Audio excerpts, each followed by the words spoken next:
Hello there, Baby Doc here with some sage advice for expectant parents and newborn healthcare professionals about understanding the cardio-pulmonary monitor in the NICU. There are typically 4 main readings found on the monitor. They include heart rate, HR, respiratory rate, RR, oxygen saturations, SpO2, and blood pressure. Each give you specific clues into the baby's respiratory and hemodynamic stability. Heart rate, HR, is the number you see here in green. Normal neonatal heart rate is 120 to 160 beats per minute. Next to it, you see the EKG waveform. This is the rhythm of electrical signals being sent by the heart, and understanding this rhythm tells the trained eye where the signal originated. Normally, you will see sinus rhythm and occasionally sinus tachycardia or sinus bradycardia. There can also be artifact from the baby moving or other electrical influences. For a more detailed understanding of EKG interpretation, be sure to book a course with Dr. McGlinn. She is amazing at making this difficult subject simple to understand. Next is respiratory rate, RR, seen here in white. Normal neonatal RR is 30 to 60 breaths per minute. The RR on the monitor is measured by impedance, not actual chest rise. Therefore motion, crying, or loose leads create false readings. A true respiratory problem shows sustained elevation or apnea in RR plus clinical signs, such as retractions, grunting, nasal flaring, or no chest rise at all.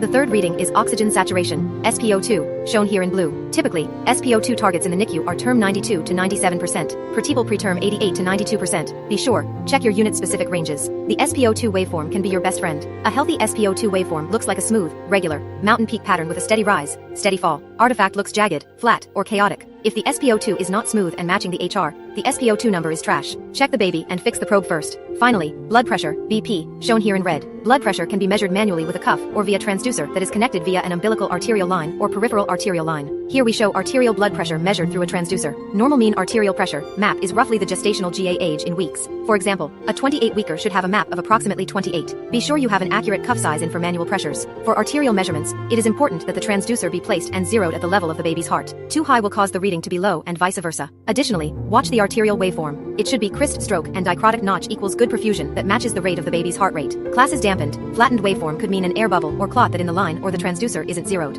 Final pearl, the cardio-pulmonary monitor gives you numbers and waveforms, but the patient gives you the truth. Always check and treat the patient, not the monitor. Be sure to like and subscribe to McGlinn Institute Neonatal, and join me, Baby Doc, for more sage advice.